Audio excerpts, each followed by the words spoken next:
함께 기도드리겠습니다. 아버지 하나님, 오늘도 오늘에 필요한 모든 은혜를 주님 내려주시지 아니하면 살아갈 수 없어서 이 첫 시간 주 앞에 나와 엎드립니다. 신실하신 주님의 사랑이, 은혜가, 능력이, 지혜가, 말씀이 하늘로부터 임하여 오늘을 살아감에 부족함 없도록 이 시간 우리에게 함께 하시고 역사하여 주시옵소서. 예수님 이름으로 기도합니다. 아멘. 오늘 우리에게 주시는 하나님 말씀은 사무엘하 3장 2절부터 5절의 말씀입니다.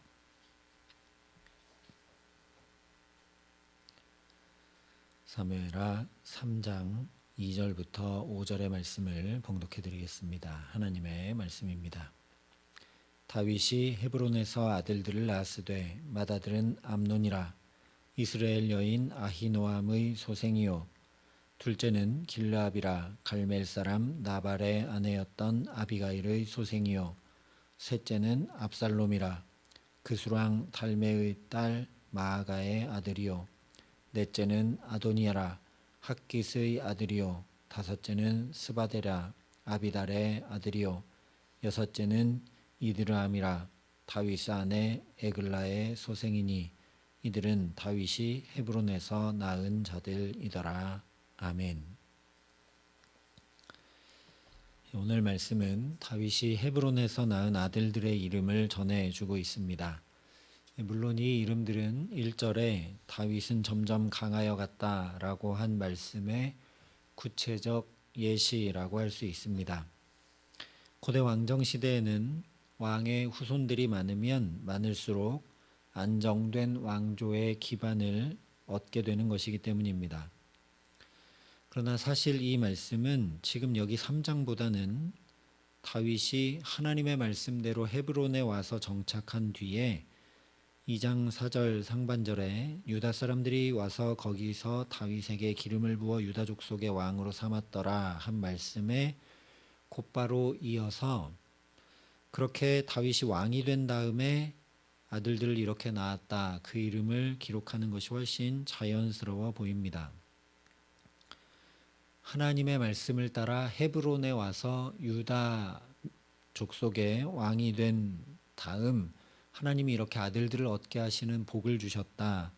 그렇게 다윗의 왕조가 세워져 가고 강하여져 갔다. 이렇게 이어지는 것이 훨씬 더 자연스럽다는 것이죠. 또한 3장 1절에 사울의 집과 다윗의 집 사이에 전쟁이 오래매 다윗은 점점 강하여 가고 사울의 집은 점점 약하여 가니라 한 말씀은 곧바로 뒤쪽 6절 이하에 이스보셋 왕국이 분열되고 쇠락하는 이야기가 연결되는 것이 더 자연스러워 보입니다. 그런데 오늘 말씀이 굳이 그 사이에 기록되어서 맥락을 끊는 것처럼 보인다는 것이죠. 굳이 이런 맥락을 생각하지 않더라도 우리는 성경에서 매번 이런 족보를 만나게 되면 읽기가 쉽지 않아 지나치게 되기 쉽습니다. 하지만 성경은 이런 말씀들이 중요하기 때문에 왜 이런 말씀들이 굳이 여기 기록되고 있는가 생각할 수밖에 없도록 일부러 어쩌면 맥락을 끊으면서까지 우리에게 전해주고 있습니다. 대체 무엇이 그리 중요하기에 다윗의 아들들의 이름을 이렇게 전해주고 있는가? 일단 다윗이 헤브론에서 아들들을 얻게 되었다는 사실 자체로 하나님께서 다윗에게 복 주신 것을 알 수 있습니다. 우리가 아브라함의 사례에서 분명히 알 수 있는 것처럼 고대 사회에 자손이 없는 것은 그야말로 치명적인 약점이었고 미래에 대한 아무 소망이 없는 것이기 때문입니다. 또한 지난 시간 함께 살펴봤던 것처럼 이 아들들은 다 헤브론에서 낳은 아들들입니다. 그런데 헤브론은 하나님의 언약을 지금 내 삶에서 이루고 확증하기 위해 아브라함이 막벨라 굴을 샀던 땅입니다. 갈렙은 거인 족속 아낙 족속을 물리쳐서 승리하고 이 헤브론 땅을 차지했었습니다. 물론 아브라함이 샀고 갈렙이 물리쳤지만 그동안 아브라함은 수없이 실수하고 넘어졌음에도 불구하고 하나님께서 계속 복을 얻게 하셨기에 아브라함이 막벨라굴이 있는 그 헤브론 땅을 상당한 돈을 지불하고 살 수 있었고, 갈렙에게 하나님께서 사그러지지 않는 믿음도 주시고 노년에도 건강한 육체의 힘과 마음의 담대함을 주셨기 때문에 거인 족속들도 능히 물리칠 수 있었던 것이죠. 이 헤브론 땅에서 다윗이 아들들을 얻게 되었다라고 2절과 5절에 두 번이나 반복하며 강조합니다. 그러니까 이것은 다윗이 하나님의 말씀에 순종하여 헤브론에서 믿음의 걸음을 내디디고 있다는 말씀인 동시에 다윗도 아브라함과 갈렙처럼 많은 연약함, 부족함이 있으나 그저 하나님의 은혜를 입고 있음을 나타내 보여주는 기록입니다. 사실 헤브론에서 다윗이 낳은 아들들의 이 기록은 다윗의 여러 약점과 불완전함을 그대로 드러내 보여주고 있기 때문입니다. 특별히 3절에 헤브론에서 낳은 다윗의 셋째 아들인 압살롬은 그술 왕 달메의 딸 마아가의 아들이라고 밝혀주고 있습니다. 아주 간단하게 말씀하고 있지만 그렇게 간단한 문제가 아닙니다. 그술은 요단강 동쪽에 길르앗이라는 지역이 있는데 그 지역 북쪽에 위치한 나라입니다. 그러니까 다윗이 그 그술 왕의 딸과 결혼했다는 것은 이 길르앗에 있는 마하나임이라는 지역을 근거지로 하는 이스보셋 왕국에 위협을 가하는 일이었음을 우리가 충분히 짐작할 수 있습니다.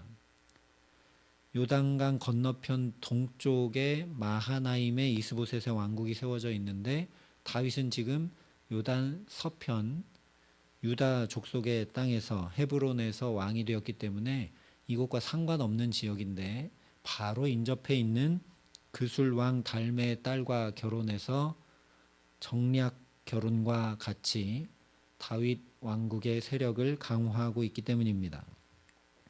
학자들 역시 다윗의 이런 행보는 신명기에 보면 이스라엘의 왕은 이방 여인과 결혼하지 말고 아내를 많이 두지 말라 하셨는데 그 말씀을 따르지 못한 것이라고 이야기합니다.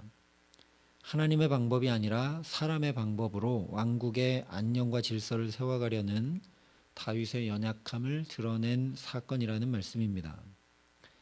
뿐만 아니라 오늘 말씀에 기록된 다윗의 아들들은 후에 비극의 원인이나 또는 비극의 당사자가 되어 다윗의 마음을 굉장히 괴롭게 한 아들들이 여기에 기록이 되어 있습니다.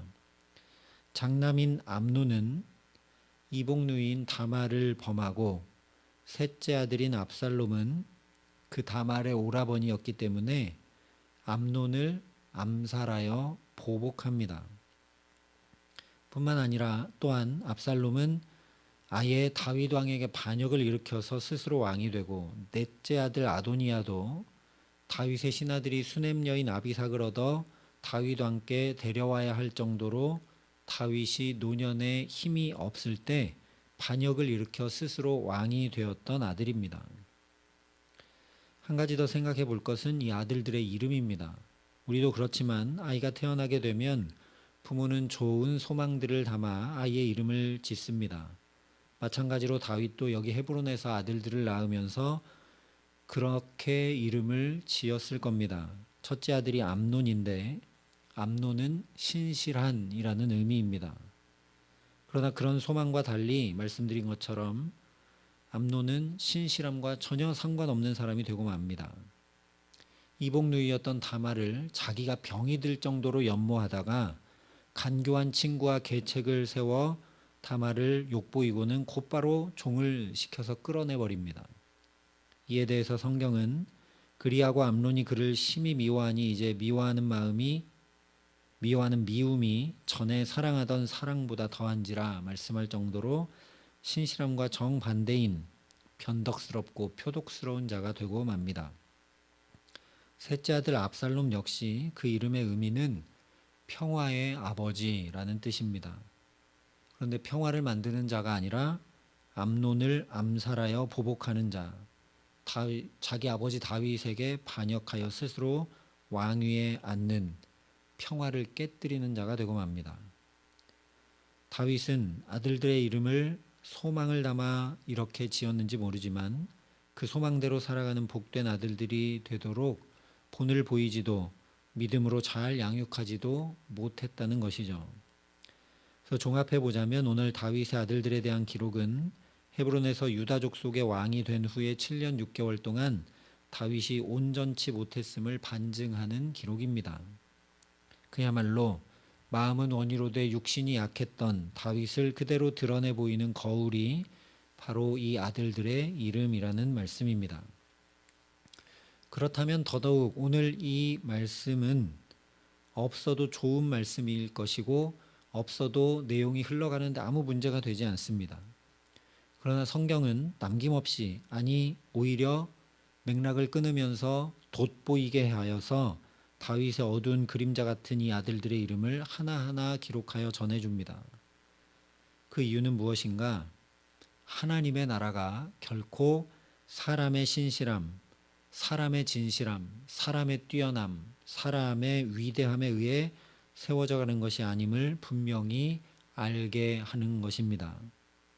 한마디로 정리해서 말하면 오늘 말씀 역시 다윗의 이런 여러 인간적 연약함과 부족함에도 불구하고 신실하게 언약을 이루어 가시는 하나님을 보라는 말씀입니다. 다윗이 위대한 성군이어서가 아니라, 위대한 믿음의 사람이어서가 아니라, 심지어 예수님의 예표가 되기까지, 그의 후손에서 메시아 예수 그리스도가 나시기까지 다윗을 빚어가시고 세워가신 분, 이런 다윗이라 할지라도 능히 하나님 나라를 세워갈 수 있도록 붙드시고 함께 하시며 역사하신 분이 바로 하나님이심을 알라는 말씀이 이 아들들의 이름의 기록입니다. 어쩌면 하나님 나라와는 멀어 보이고 때로 정반대로 가는 것 같아 보이는 우리 인간의 불완전하고 불성실한 삶임에도 불구하고 그 삶을 붙들어서 신실하게 구원 역사를, 하나님 나라를 여전히 이루어 가시는 분이 우리 아버지 하나님이시니 소망을 잃지 말라는 말씀이 바로 오늘 말씀입니다. 다윗이 비록 연약하고 흔들리며 살았는지 몰라도, 세상의 방법을 취해 정략 결혼했는지 몰라도, 그렇기 때문에 또 하나님을 붙들고 그 하나님께 더 가까이 나아가고자 부단히 힘쓰며 살았음을 기억해야 합니다. 다윗이 이렇게 실수하고 넘어지고 그랬는데도 그것과 전혀 상관없이 자동으로 하나님께서 행하셨다는 그런 말씀이 전혀 아니라는 이야기입니다. 밧세바를 범하는 심각한 죄에 넘어질 때조차도 침상을 눈물로 적시며 오직 하나님께 긍휼을 구했던 다윗이기 때문에 그 삶에 하나님의 은총이 나타나 역사했던 것입니다. 그러니 오늘도 흔들리고 넘어지며 말씀에서 멀어져 버린 것 같은 나와 우리 자녀들의 삶을 보면서 좌절하고 낙심하는 것이 아니라, 그런 삶도 붙들어 새롭게 하실 뿐 아니라 구원의 역사와 하나님 나라를 세우시는 놀라운 일을 행하시는 하나님 바라보는 저와 여러분 될 수 있기를 바랍니다. 하나님, 내가 신실하고 내가 지혜롭고 내가 능력 많고 내가 믿음 좋아서가 아니라 내가 너무나 연약하고 내가 너무나 부족하기 때문에 오늘도 신실하신 하나님의 은혜가 필요한 사람이 바로 저입니다. 고백하며 나아갈 수 있기를 바랍니다. 그래서 나의 불성실함과 전혀 다른 신실하신 하나님의 그 은총 덧입어 우리 삶에도 온전하고 구비하여 조금도 부족함 없는 하나님 나라가 날로 날로 이루어져 가게 하시기를 예수님의 이름으로 간절히 축원합니다. 함께 기도하시겠습니다. 아버지 하나님, 이 땅에 두 발 디디고 살면서 눈을 들어 하나님을 바라보고 의지하기보다 세상의 방법을 따를 때가 많은 우리들, 주님 긍휼히 여기시고 오늘도 말씀을 듣게 하시고 깨닫게 하시니 감사합니다. 다윗처럼 때로 엇나가고 연약하고 부족하고 믿음의 길을 똑바로 걷지 못하지만 그렇게 연약하기 때문에 주님을 더 붙들고 주님께 더 가까이 나아가고자 오늘도 이 첫 시간 주 앞에 엎드린 우리들에게 자비와 긍휼을 베풀어 주시옵소서. 신실하신 주님의 그 은혜와 사랑을 덧입어 오늘을 살아감에 부족함 없게 하시고 연약한 우리의 이 삶도 붙드셔서 구원의 역사를 이루시고 하나님 나라를 이루어 주시는 그 신실한 은혜가 오늘의 삶의 걸음걸음마다 나타나 역사하여 우리도 하나님 나라 이루고 누리고 살아가는 은혜 덧입게 하여 주시옵소서. 이제는 주 예수 그리스도의 은혜와 하나님의 사랑과 성령님의 교통하심이 여기 머리 숙여 더 목말라 은혜를 사모하며 신실하신 주님 은혜 덧입어 살기를 소원하고 결단하는 여기 모인 모든 주의 성도들과 사랑의 빛교회 모든 교우들과 이 나라의 민족과 이 귀한 복음을 오늘도 세계 만방에 전하시는 선교사님들 가운데 이제로부터 영원토록 함께 하시기를 간절히 축원하옵나이다. 아멘.